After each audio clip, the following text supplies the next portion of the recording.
அங்கே என்ன பண்ணுறாங்க, சாந்தி வந்து அவர் செய்ய வேண்டிய கடமை அவர் செய்கிறார், நீ யார் இதெல்லாம் தடுக்கிறதுக்கு அப்படின்ற மாதிரி சண்டை போடுறாங்க. அதனால் என்ன பண்ண தெரியாம வந்து சாந்தி பார்த்துட்டு சாரதா வந்து தவிக்கிறாங்க. இந்த சூழ்நிலை பாட்டியும் தாத்தாவும் சாரதா சமாதானப்படுத்துகிறாங்க. வச்சுட்டு போட்டுமா விடுமா, இது பெரிய விஷயம் ஆக்க வேணாம் அப்படின்ற மாதிரி சொல்கிறாங்க.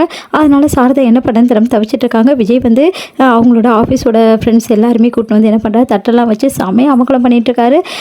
அடுத்து வந்து நம்ம நர்மதாவுக்கு வந்து நலுங்கெல்லாம் வச்சு விடுறாரு, ஆசீர்வாதம்லாம் பண்ணுறாரு. நம்ம வந்து குழந்தையோட இந்த ஃபங்க்ஷனுக்கு எல்லோரும் வந்திருக்கீங்க, ரொம்ப நன்றி, இன்னும் நல்லா கொண்டாட்டம்லாம் இருக்குது, எல்லோரும் பார்த்துட்டு போங்க அப்படின்ற மாதிரிலாம் ஸ்பீச் கொடுத்துட்ருக்காரு. இதெல்லாம் பார்க்க வந்து ஐயோ நல்லா மாட்ட போகிறேன், அம்மா வேற முறைச்சிட்டு இருக்காங்களே, இவர் வேற இப்படி பண்ணுறாரு அப்படின்னு சொல்லிட்டு தவிக்கிறாங்க நம்ம காவேரி. அடுத்து காவேரியை பார்த்து கண்ணடிக்கிறாரு. காவேரி வந்து ஐயோ என்ன நம்மளை பார்த்து கண்ணடிக்கிறாரு அப்படின்னு சொல்லிட்டு பார்க்குறாங்க. வந்து உடனே வந்து கண்ணடிச்சிங்க கூப்பிட்றாரு, வாங்க அப்படின்னு சொல்கிறாரு. உடனே வந்து ஐயோ இவர் வேற நம்மளை கூப்பிட்றாரு, உங்களுக்கு என்ன வேணும், ஏன் இப்படி பண்ணிட்டு இருக்கீங்க, 4 பேர் பார்த்தா என்ன நினைக்கிறாங்க அப்படின்னு சொல்லிட்டு யோசிக்க மாட்டிங்களா, நினச்சிட்டு போட்டோம், எல்லாம் நம்ம ஆஃபீஸ் ஸ்டாஃப் தானே, எல்லாருக்கும் தெரியாதா நீ என் பொண்டாட்டின்னு சொல்லிட்டு, அப்புறம் என்ன அப்படின்றாங்க. ஐயோ எங்கள் அம்மா பார்த்துட்ருக்காங்க, ஏங்க இப்படி பண்ணிட்டுருக்கீங்க அப்படின்றாங்க. நான் அப்படி தான் பண்ணுவேன் காவேரி, சரி எப்படி இருக்குது இந்த ஃபங்க்ஷனு, களை கட்டுதில்ல அப்படின்னு, நல்லா கட்டுது போங்க அப்படின்றாங்க.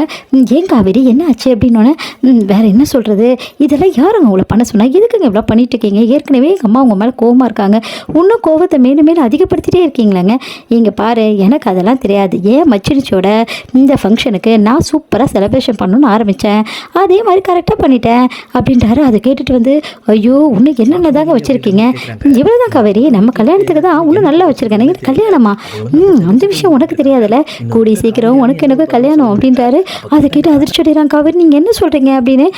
அதெல்லாம் நான் அப்புறம் சொல்கிறேன், இங்கே பாரு காவேரி, உன் அத்தை வந்து கோவமாக இருக்கிற மாதிரி நடிக்கிறாங்க காவேரி, நீ உண்மை நினச்சிக்கிட்டியா, அதெல்லாம் இல்லை, அவங்க பார்த்தியா அப்படியே மேலே கோவமாக இருக்க மாதிரி இருக்காங்க, ஆனால் வந்து தடுத்தாங்களா பார்த்தியா, அது ஏன் தடுக்கல தெரியுமா, ஏன்னா தாத்தா பாட்டி வந்திருக்காங்க, இந்த டைமில் உங்களை அவமானப்படுத்தக்கூடாதுன்னு சொல்லிட்டு தான் அமைதியாக இருக்காங்க, ஆனால் அதே அட்வான்டேஜ் எடுத்துக்கு நீங்கள் வேறு மாதிரி பார்த்துட்டு இருக்கீங்க, அங்கே பாருங்கள் அப்படின்னோடனே, எங்கே அப்படின்றாங்க, அங்கே பாருங்கங்க அப்படின்னோடனே, எங்கே பார்க்கணும் காவேரி அப்படின்றாரு.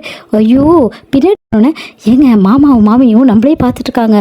ஆமாம், ஓரளவு அவங்களுக்கு தெரிஞ்சிருக்கும் காவேரி விஷயம், இப்போ என்ன தாங்க சொல்கிறது, வேறு ஏதாவது சொல்லி சமாளிக்க வேண்டியதான், நான் ஆல்ரெடி ஒரு கதையை ஓட்டி வச்சுருக்கேன், எனக்கு தான் தெரியுமே, நீங்கள் என் பின்னாடி சுற்றுறீங்கன்னு சொல்லி வச்சுருக்கேன். அடிப்பாவி, நான் எப்படி உன் பின்னாடி சுற்றினேன், பின்ன சுற்றாமல் பொண்டாட்டி பின்னாடி புருஷன் சுத்த தானே செய்வான், அதை தான் வேறு மாதிரி சொல்லி வச்சுருக்கேன், நீங்கள் என்ன சைட் அடிக்கிறீங்கன்னு சொல்லிட்டு, அதனால் அப்படியே மெயின்டைன் பண்ணிக்கிங்க அப்படின்னு அப்படியே அதிர்ச்சி அடைகிறாங்க. அடப்பாவீங்களா இப்படி பண்ணுறாளே அப்படின்னு சொல்லிட்டு, என்னடி இப்படிலாம் சொல்லி வச்சுருக்க, அவங்க என்னோட இமேஜ்னு அவரது பெரிய இமேஜ், பண்ணுற வேலைலாம் பண்ணிவிட்டு இமேஜ் வேறு கேட்குதா உங்களுக்கு அப்படின்றாங்க.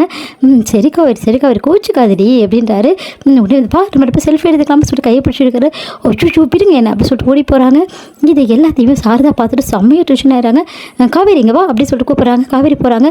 அங்கே என்னடி போயிட்டுருக்க, அவன் பக்கத்தில் நின்று அப்புறம் அவ்வளோதான் அப்படின்னு சொல்லிட்டு இங்கே நிற்க வைக்கிறாங்க.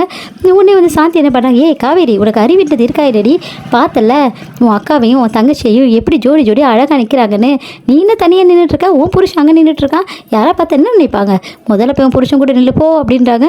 அதை பார்த்துட்டு அம்மா அது வந்து அப்படி சொல்லிட்டு போனால் அவள் இங்கே நிற்க